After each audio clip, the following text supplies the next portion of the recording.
നിങ്ങൾ ആദ്യമായിട്ട് എൻ്റെ വീഡിയോ കാണുന്നതെങ്കിൽ കൂടുതൽ വീഡിയോസിനായി ഈ ചാനൽ സബ്സ്ക്രൈബ് ചെയ്യുക. അപ്പോൾ കഴിഞ്ഞ ക്ലാസ്സുകളിൽ പ്ലസ് വണ്ണിന്റെ ബേസിക് ആയിട്ടുള്ള കാര്യങ്ങളാണ് ഞാൻ പറഞ്ഞുകൊണ്ടിരുന്നത്. പ്ലസ് വൺ കെമിസ്ട്രി ഏറ്റവും ബേസിക് ആയിട്ടുള്ള കാര്യങ്ങൾ, പ്ലസ് വൺ ഫിസിക്സിന്റെ ഏറ്റവും ബേസിക്സ് ആയിട്ടുള്ള കാര്യങ്ങളൊക്കെ പറഞ്ഞു.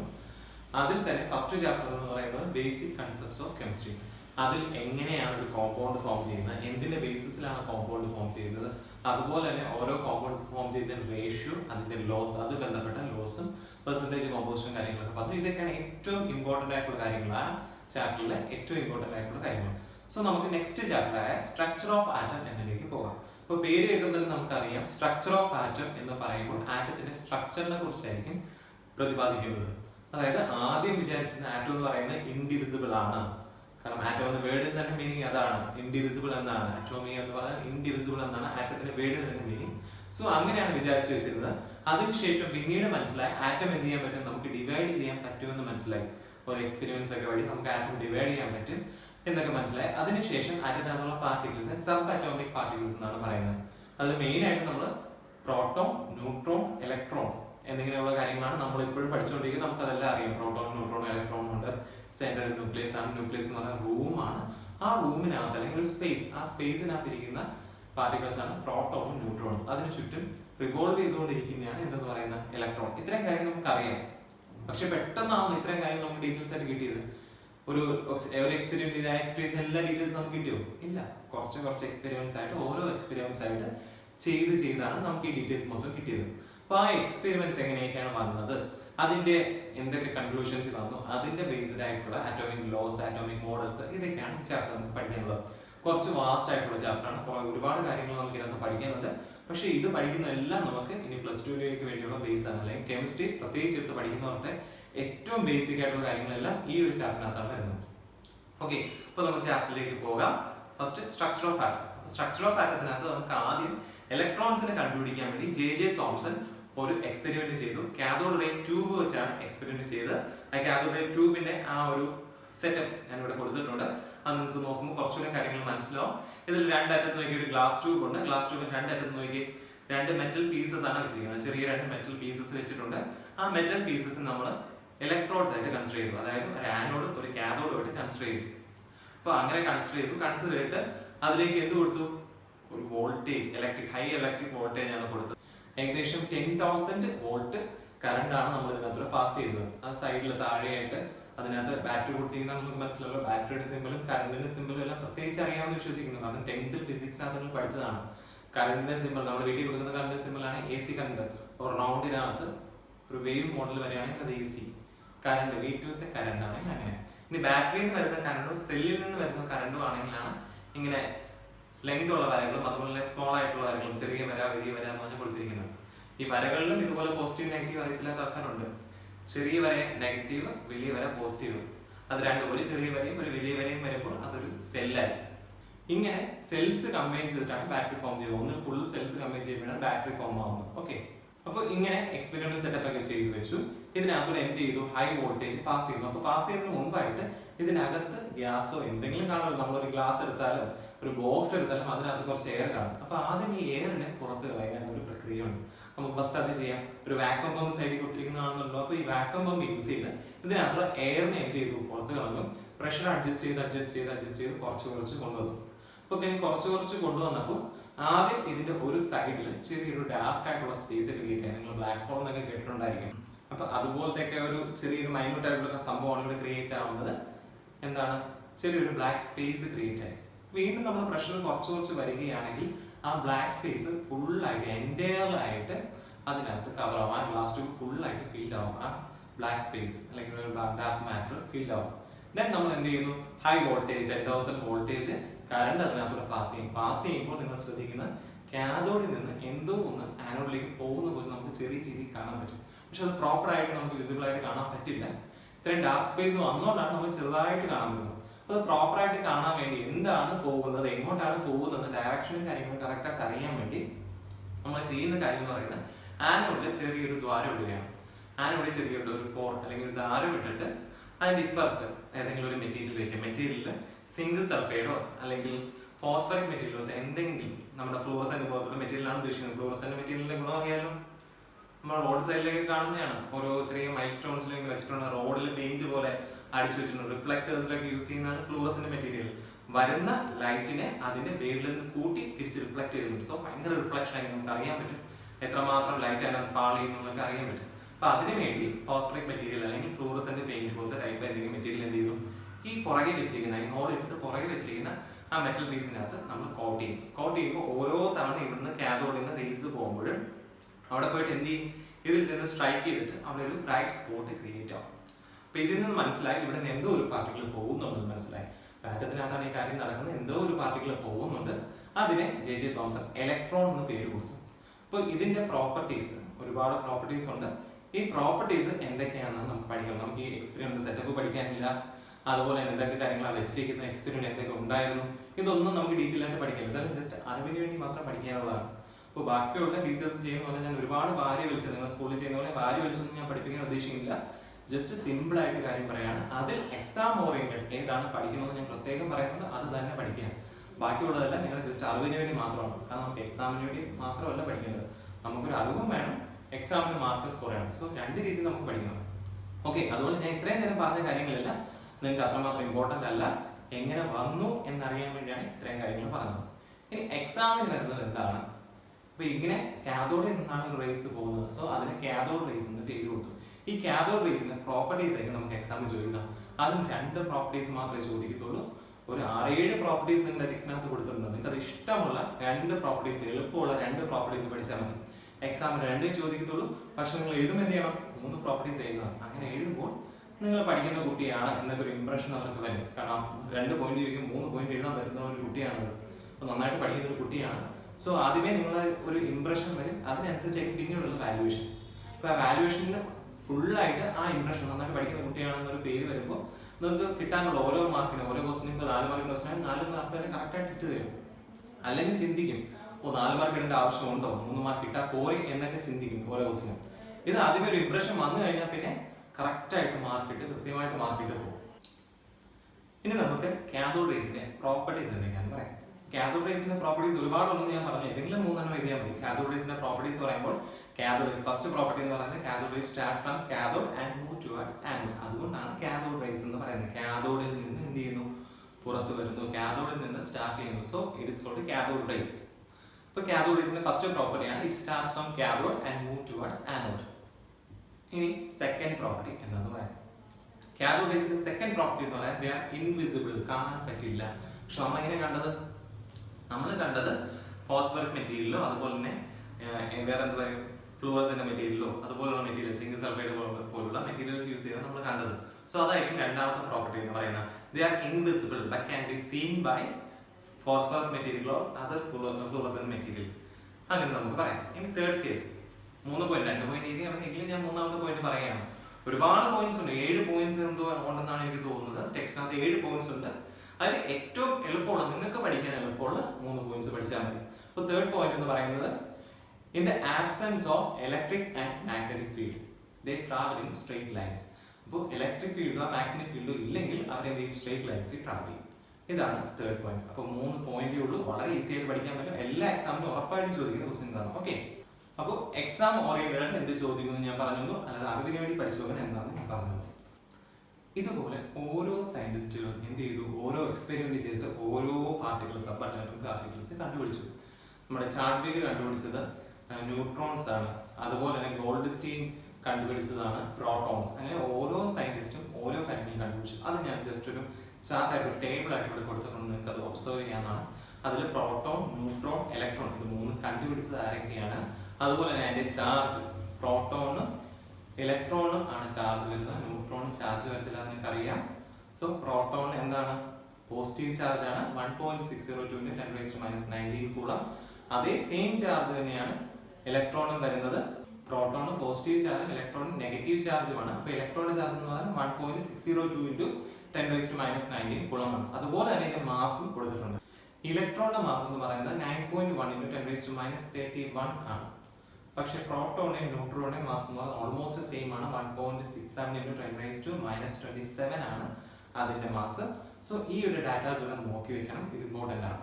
ഓക്കെ, അപ്പോൾ ഏറ്റവും സിമ്പിൾ ആയിട്ട് എല്ലാവരും കണ്ടുപിടിച്ച കാര്യങ്ങൾ സിമ്പിൾ ആയിട്ടാണ് ഞാൻ അതിനകത്ത് കൊടുത്തിരിക്കുന്നത്. അപ്പോൾ അത് നിങ്ങൾ കാര്യമായിട്ട് നോക്കുമ്പോൾ ന്യൂട്രോൺ ചാർജ് ഇല്ല, proton positive charge, electron negative charge, ഇതൊക്കെ 8th പഠിക്കുന്നതാണ്. ഇതിന്റെ വാല്യൂസ് മാത്രമേ നിങ്ങൾ പഠിച്ചു നോക്കാത്തതായിട്ടുള്ളൂ അല്ലെ. ഈ വാല്യൂസ് ഇലക്ട്രോണിന്റെ ചാർജിന്റെ വാല്യൂവും അതുപോലെ മാസിന്റെ വാല്യൂ വളരെ ഇമ്പോർട്ടന്റ് ആണ്. അത് നിങ്ങൾ പഠിച്ചു തന്നെ വെക്കണം.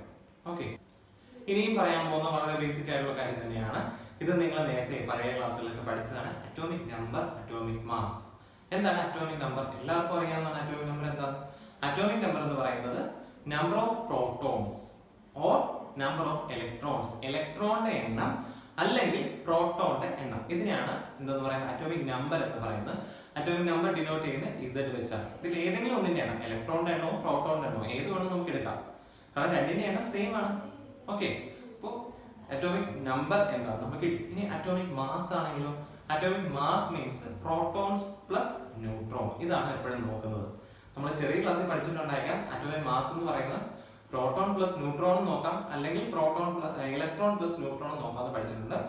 രണ്ടും ഓക്കെയാണ്, നമുക്ക് നോക്കാം. പക്ഷേ മാക്സിമം ഏറ്റവും ബെറ്റർ എന്ന് പറയുന്നത് പ്രോട്ടോൺ പ്ലസ് ന്യൂട്രോൺ ആയിരിക്കും അറ്റോമിക് മാസ് അല്ലെങ്കിൽ മാസ് നമ്പർ എന്ന് പറയുന്നത്.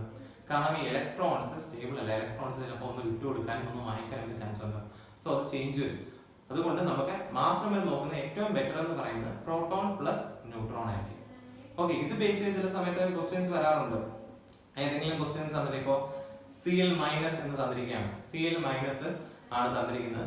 ഇതിന്റെ അറ്റോമിക് നമ്പർ എഴുതുക, അറ്റോമിക് മാസ് എഴുതുക, അല്ലെങ്കിൽ പ്രോട്ടോൺ എണ്ണം എഴുതുക, ന്യൂട്രോൺ എണ്ണം എഴുതുക എന്നൊക്കെ ക്വസ്റ്റ്യൻ വരാൻ ചാൻസ് ഉണ്ട്. അപ്പൊ Cl മൈനസ്, Clന്റെ മാസ് നമുക്ക് എല്ലാവർക്കും അറിയായിരിക്കും അല്ലെ. ആദ്യം മുതലുള്ള 30 എലമെന്റ്സിന്റെ മാസ് നിങ്ങൾ 10th വരെ പഠിച്ചു വെച്ചിട്ടുണ്ടെന്ന് ഞാൻ വിശ്വസിക്കുന്നു. അല്ലെങ്കിൽ 50 വരെയുള്ള എലമെന്റ്സിന്റെ മാസ് 10th വരെ നിങ്ങൾ പഠിച്ചിട്ടുണ്ടെന്ന് വിശ്വസിക്കുന്നു. അതല്ല നിങ്ങൾ പഠിച്ചിട്ടില്ലെങ്കിൽ പോലും നിങ്ങൾക്ക് പ്രോബ്ലം ഒന്നും ഇല്ല. കാരണം നിങ്ങൾക്ക് ക്ലാസ് ടേബിൾ അല്ലെങ്കിൽ സയൻസ് ഡാറ്റ ബുക്ക് അല്ലെങ്കിൽ ലോഗരിതമിക് ബുക്ക് എന്ന് പറയുന്ന ബുക്ക് നിങ്ങൾക്ക് എക്സാമിന് യൂസ് ചെയ്യാൻ പറ്റും. പലർക്കും അത് അറിയത്തില്ല. അപ്പൊ ആ ഒരു ബുക്ക് യൂസ് ചെയ്യുമ്പോൾ അതിനകത്ത് ഇതുപോലെ ഒരു ടേബിൾ ഉണ്ട്, അത്യാവശ്യം ഇക്വേഷൻസ് ഉണ്ട്, ഡാറ്റാസ് ഉണ്ട്, സൈനും കോസിന്റെയും വാല്യൂസ്, അങ്ങനെ ഒരുപാട് കാര്യങ്ങളുണ്ട്. ആർക്കും അത് അറിയില്ല. ആ ബുക്ക് നമുക്ക് യൂസ് ചെയ്ത് ഈസി ആയിട്ട് നമുക്ക് യൂട്ടിലൈസ് ചെയ്ത് എക്സാം എഴുതാൻ പറ്റും. എക്സാമിന് കൊണ്ട് കയറാൻ പറ്റുന്ന ബുക്കാണത്.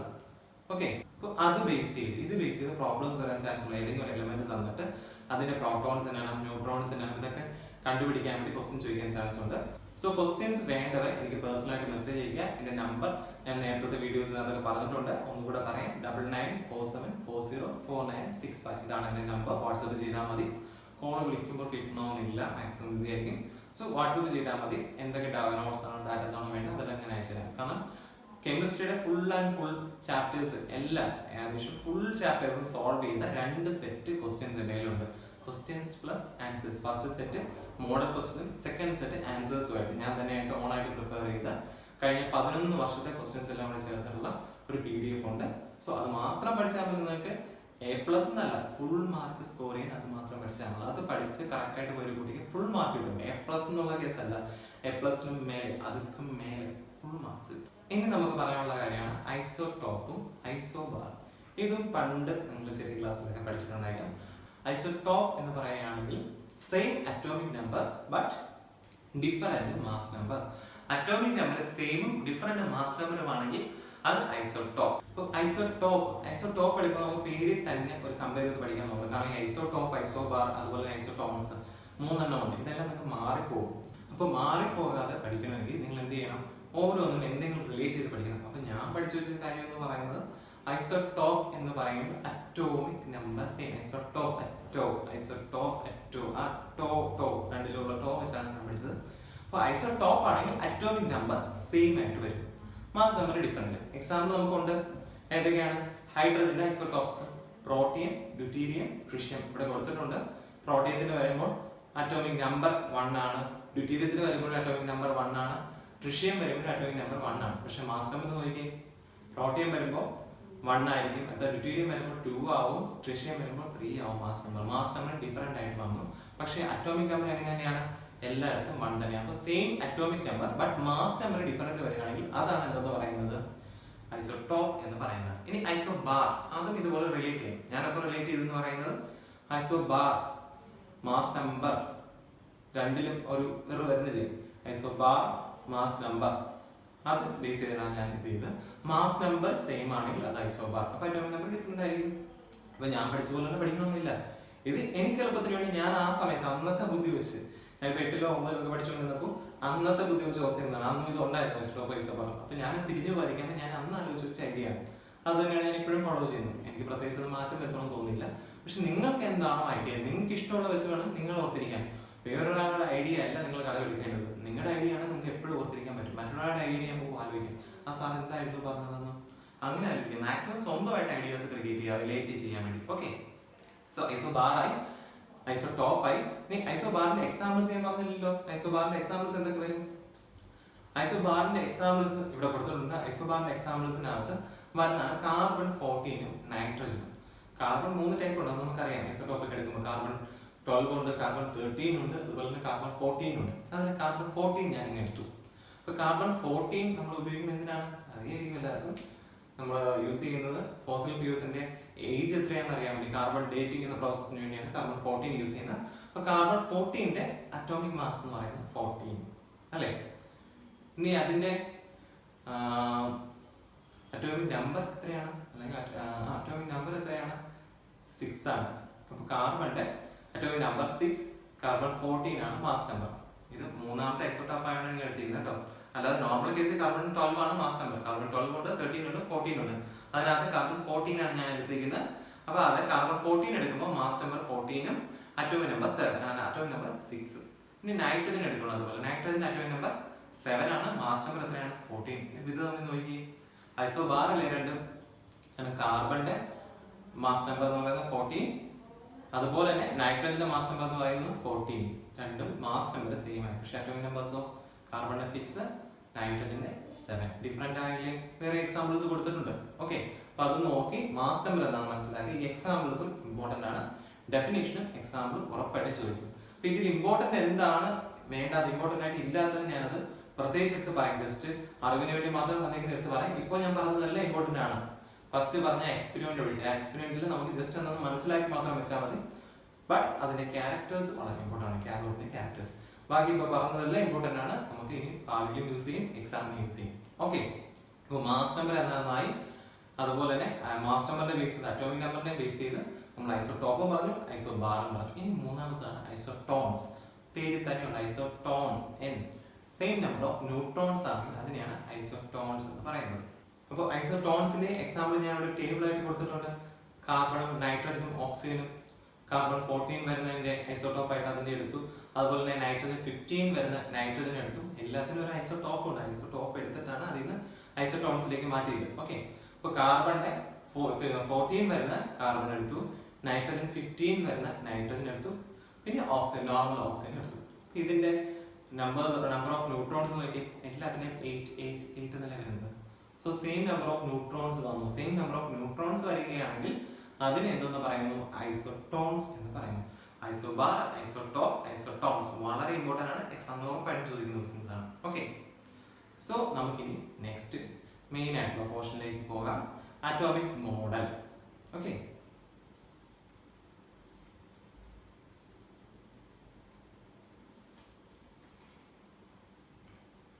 അപ്പോൾ ആദ്യമായിട്ട് ആറ്റത്തിനെ ബേസ് ചെയ്ത് ഒരു മോഡൽ നിർമ്മിച്ച ആളെന്ന് പറയുന്നത് നമ്മുടെ J.J. തോമസ് ആണ്. വേറെ ഒരുപാട് മോഡൽസ് വന്നിട്ടുണ്ട്.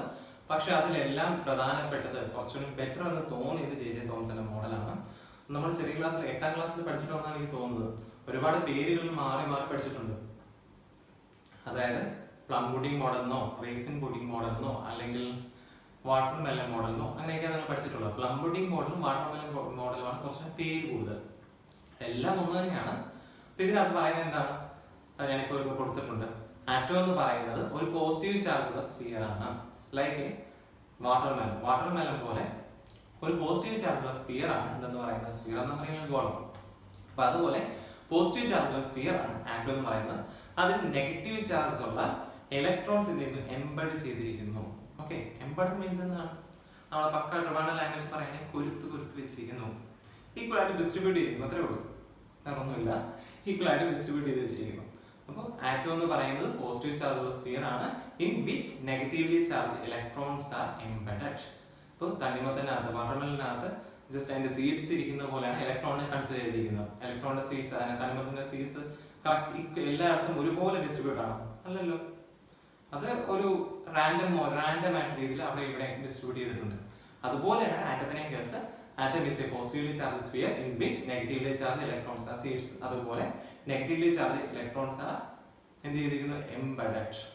അത്ര മാത്രമേ ഉള്ളൂ തോംസന്റെ വാട്ടർമെലൺ മോഡൽ അല്ലെങ്കിൽ പ്ലം പുഡിംഗ് മോഡൽ എന്ന് പറയും. ഓക്കെ അല്ലേ? വളരെ സിമ്പിൾ ആണ്, ഓർത്തിരിക്കാം. വാട്ടർമെലൺ ഓർത്താൽ മതി. വാട്ടർമെലൺ എന്ന് പറയുന്നത് പോസിറ്റീവ് ചാർജ് സ്ഫിയർ, അതിനകത്തുള്ള സീഡ്സ് അതെന്ന് പറയുന്നത് എന്താണ്, നെഗറ്റീവ് ചാർജ് ഇലക്ട്രോൺസ്. തീർന്നു, അത്രയേ ഉള്ളൂ തോംസന്റെ അറ്റോമിക് മോഡൽ. ഓക്കെ, അപ്പൊ നമുക്ക് നെക്സ്റ്റ് മോഡലിലേക്ക് പോവാം. ഇപ്പൊ റൂദർഫോർഡ് ഈ എക്സ്പെരിമെന്റ് ചെയ്യാൻ വേണ്ടി എടുത്തതെന്ന് പറയുന്നത് ഒരു ഗോൾഡ് ഫോയിലാണ്. ഇപ്പൊ ഗോൾഡ് ഫോയിൽ എടുത്തത് എന്തുകൊണ്ടാണ് ഗോൾഡ് ഫോയിൽ? ഗോൾഡ് ഫോയിൽ എന്ന് വെച്ചാൽ എന്താണ്? ഫോയിൽ ചിലപ്പോൾ അറിയത്തില്ലാത്ത ഒരുപാട് പേര് കാണും. പക്ഷെ ഞാൻ ഒരു എക്സാമ്പിൾ പറഞ്ഞാൽ നിങ്ങൾക്ക് ഫോയിൽ പെട്ടെന്ന് ഓർമ്മ വരും. നിങ്ങൾ അലൂമിനിയം ഫോയിൽ എന്ന് കേട്ടിട്ടുണ്ടായിരിക്കാം. ഇനിയും മനസ്സിലായില്ലെങ്കിൽ ബിരിയാണിയൊക്കെ പൊതിച്ച് ചേരുന്ന അല്ലെങ്കിൽ നമ്മുടെ മീറ്ററോളൊക്കെ റൗണ്ട് ചെയ്ത് കൊണ്ടുവരുന്ന അലൂമിനിയം വൈറ്റ് കളർ അല്ലെങ്കിൽ സിൽവർ കളർ ചെയ്യുന്ന സംഭവം, ആ ഷീറ്റ് അങ്ങനെ പിടിച്ചാൽ കീഴ്പോകും, അതാണ് ഫോയിൽ. ഇനി എന്തുകൊണ്ടാണ് ആ ഷീറ്റ് മാത്രം എടുത്തത്? വേറെ ഉണ്ട്, കോപ്പർ ഫോയിലുണ്ട്. നമ്മളെ ചെമ്പ് തകിട് നമ്മൾ ഈ കടകളിലൊക്കെ ഐശ്വര്യം കിട്ടാൻ വേണ്ടിയൊക്കെ അതിനകത്ത് എഴുതി വെക്കും, അല്ലെങ്കിൽ ഏലസിനകത്തൊക്കെ അതാണ് ചുറ്റി വെക്കുന്നത്. അതൊക്കെയാണ് കോപ്പർ ഫോയിൽ. ഇനി കോപ്പർ ഫോയിലും അതുപോലെ തന്നെ സിൽവർ ഫോയിലും അലൂമിനിയം ഒന്നും യൂസ് ചെയ്തെന്താണ് ഗോൾഡ് തന്നെ യൂസ് ചെയ്തത്? ഭയങ്കര ലക്ഷറി ആയിട്ടുള്ള ആളായിരുന്നു, ഭയങ്കര പണക്കാരനായിരുന്നു.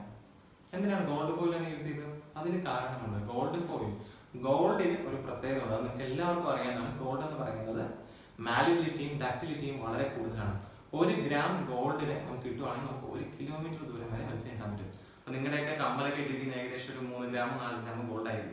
4 കിലോമീറ്റർ വരെ അടിച്ച് വലിച്ചു നീട്ടി കൊണ്ടുപോകാൻ പൊട്ടി പോകാതെ 4 കിലോമീറ്റർ വരെ, 5 ആണെങ്കിൽ 5 കിലോമീറ്റർ വരെ അത്രയും ദൂരം കൊണ്ടുപോകാൻ പറ്റും. അപ്പോൾ നമുക്ക് തിങ്ക് ചെയ്യാൻ പറ്റും. ഇമാജിൻ ചെയ്യുമ്പോൾ തന്നെ ഒരുപാട് ഇതായിട്ട് അത്രമാത്രം പോസിബിലിറ്റി ഉണ്ടെന്ന് മനസ്സിലാകും. അപ്പൊ ആ പോസിബിലിറ്റി നേരത്തെ മനസ്സിലായത് കൊണ്ടാണ് റൂദർഫോർഡ് എന്ത് ചെയ്തത്, അത് വെച്ച് ഗോൾഡ് ഫോയിൽ തന്നെ നിർമ്മിച്ചത്. അപ്പൊ ഗോൾഡ് ഫോയിൽ ആക്കുമ്പോൾ ആറ്റത്തിന്റെ തിക്നെസ് ബേസിൽ നമുക്ക് ഒരു ഫോയിൽ കിട്ടും. ഗോൾഡിന്റെ ഫോയിൽ എന്ന് പറയാൻ ആറ്റത്തിന്റെ തിക്നെസ് ആയിരിക്കും. അപ്പൊ ആറ്റത്തിനകത്ത് എന്താണോ നടക്കുന്ന പ്രോപ്പർട്ടീസ്, അതേ പ്രോപ്പർട്ടീസ് ഇതിനും കിട്ടും. അപ്പൊ നമ്മൾ എന്തെങ്കിലും റേസ് പാസ് ചെയ്യുകയാണെങ്കിൽ ആറ്റത്തിന് എന്ത് സംഭവിക്കുമോ അതുപോലെ ഈ ഫോയിലിന് സംഭവിക്കും. അപ്പൊ നോക്കാം എന്താണ് അദ്ദേഹം ചെയ്തതെന്നും. അദ്ദേഹം ചെയ്തത് ഗോൾഡ് ഫോയിൽ എടുത്ത് ഗോൾഡ് ഫോയിലിനകത്തൂടെ ആൽഫ പാർട്ടിക്കിൾസ് ആണ് പാസ് ചെയ്തത്. അപ്പൊ ഫിഗറിനകത്ത് കൊടുത്തിട്ടുണ്ട് ആൽഫ പാർട്ടിക്കിൾസ് പാസ് ചെയ്തത് എങ്ങനെയാണ്. അപ്പൊ അതിനകത്ത് റൗണ്ട് ആയിട്ട് കൊടുത്തിരിക്കുന്ന ഓരോ ആറ്റംസ് ആണ് കേട്ടോ. നിങ്ങൾക്ക് നോക്കുമ്പോൾ മനസ്സിലാവാൻ വേണ്ടിയാണ് കൊടുത്തിരിക്കുന്നത്. ഓരോ ആറ്റംസ് ആണ് റൗണ്ട് ആയിട്ട് കൊടുത്തിരിക്കുന്നത്. അപ്പൊ ഗോൾഡ് ഫോയിലിനകത്തൂടെ എന്തൊക്കെ ചെയ്തു, ഇദ്ദേഹം ആൽഫ പാർട്ടിക്കിൾസ് പാസ് ചെയ്തു. ഇനി അദ്ദേഹം ഇത്രയും എക്സ്പെരിമെന്റ് സെറ്റപ്പ് ഒക്കെ ചെയ്തു വെച്ചു. എന്തൊക്കെയാണ് അദ്ദേഹം കിട്ടിയത്, ഒബ്സർവേഷൻസ് എന്തൊക്കെയാണെന്ന് നോക്കാം. Most of the particles passed through the gold foil without any deflection. Most പാർട്ടിക്കിൾസും ഗോൾഡ് ഫോയിലിനകത്തൂടെ പാസ് ചെയ്തു പോയി വിത്തൗട്ട് എനി ഡിഫ്ലക്ഷൻ. ഒരു ഡിഫ്ലക്ഷനും കൂടാതെ അതിനകത്തൂടെ കടന്നുപോയി. അങ്ങനെ കടന്നു പോകണമെങ്കിൽ എന്തായിരിക്കും കാരണം ചിന്തിക്കുന്നുണ്ടോ? എന്തായിരിക്കും ഇങ്ങനെ അങ്ങനെ കടന്നു പോകാൻ കാരണം? അതിൽ നിന്നാണ് അദ്ദേഹം ഒബ്സർവേഷനിൽ കൺക്ലൂഷൻ എത്തിയത്. അങ്ങനെ കടന്നു പോകണമെങ്കിൽ അവിടെ എന്തോ ഉണ്ട് സംഭവം, അതിനകത്ത് ആരും കാണത്തില്ലായിരിക്കാം എന്നൊക്കെ തിങ്ക് ചെയ്ത് കാണും. പുള്ളി കുറെ ആലോചിച്ചു. കുറച്ചുകൂടി നല്ലൊരു എക്സാമ്പിൾ പറഞ്ഞാൽ, നിങ്ങൾ കല്യാണ വീട്ടിലൊക്കെ പോകുമ്പോൾ ഫുഡ് കഴിക്കാൻ വേണ്ടി കയറാൻ വെച്ചു, ഈസി ആയിട്ട് ഇങ്ങനെ കയറിപ്പോയി ഫുഡ് കഴിച്ച് ഈസി ആയിട്ട് ഇറങ്ങാൻ പറ്റും? നടക്കുന്നില്ല, ഭയങ്കര തള്ളാണ്. നമ്മൾ അങ്ങോട്ട് പോകും, ഒരാളെ നമ്മൾ റിഫ്ലക്ട് ചെയ്ത് തെറിപ്പിച്ച് കളയും, പിന്നെ അങ്ങോട്ട് പോകും തട്ടി തെറിപ്പിച്ച് ദൂരോട്ട് കളയും. സോ അവിടെ എന്തുകൊണ്ടാണ് ഈസി ആയിട്ട് കയറി പോകാൻ ഇവിടെ പറ്റിയത്, അവിടെ പറ്റാത്തത്? കല്യാണ വീട്ടിൽ നിറച്ച ആൾക്കാരാണ്, അതുകൊണ്ട് നമ്മളെ തട്ടി തെറിപ്പിച്ച് കളയും. ഇവിടെ ആരും ഇല്ല, അതുകൊണ്ട് ഈസി ആയിട്ട് പോയി.